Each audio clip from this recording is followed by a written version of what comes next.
We have exclusive video tonight that is bone-chilling. For a year now, we've reported on the developments surrounding the death of Ashley Browder. Investigators say an off-duty police officer blew through a stoplight in his police cruiser and killed Ashley. She was only 21 years old and a member of the National Guard. For On Your Side investigative reporter Chris Ramirez has new video of that same intersection at the same time of night in a hauntingly similar scenario. Using the word tragedy understates what happened at the intersection of Paseo del Norte and Eagle Ranch. Reports state that APD Sergeant Adam Casaus was speeding in his cruiser February 10th, 2013, around 2:30 in the morning. He ran a red light and smashed into the SUV that Ashley Browder was riding in. Ashley was killed.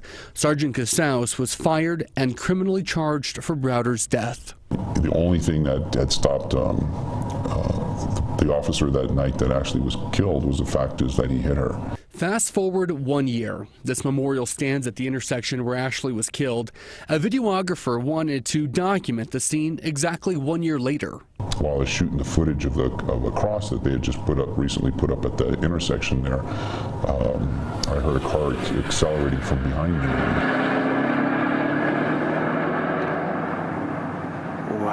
As I turned, I saw it was a APD car. The time was 2:44 a.m. Look closely. That police officer ran a light that is clearly red. It's like, oh my gosh, they haven't learned?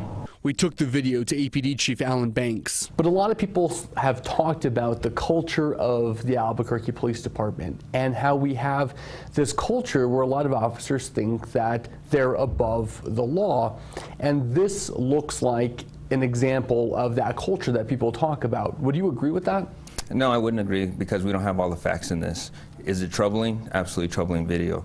But we're not 100% sure that this is an Albuquerque police officer vehicle. Chief Banks points out that Rio Rancho and Santa Fe police departments now use Dodge Chargers with black and white markings, very similar looking to what APD uses. If it is one of ours, then we definitely will follow up on it and hold that officer accountable for his or her actions. The video quality does not clearly show the markings even when it is zoomed in, but the video clearly shows that whomever this officer is running a red light without lights and sirens, violating APD policy and breaking the law. We have a police officer doing almost the exact same thing. That's disturbing. That should never happen. Should never happen. Every officer in the department, especially with the Albuquerque Police Department, should know at that intersection that a girl had died because an officer ran that red light. Chris Ramirez, for On Your Side. If APD can identify one of their own, that officer faces a range of discipline, including termination. We've reached out to both Santa Fe and Rio Rancho police. Both departments say they're looking at our video to make sure it was not one of their cars.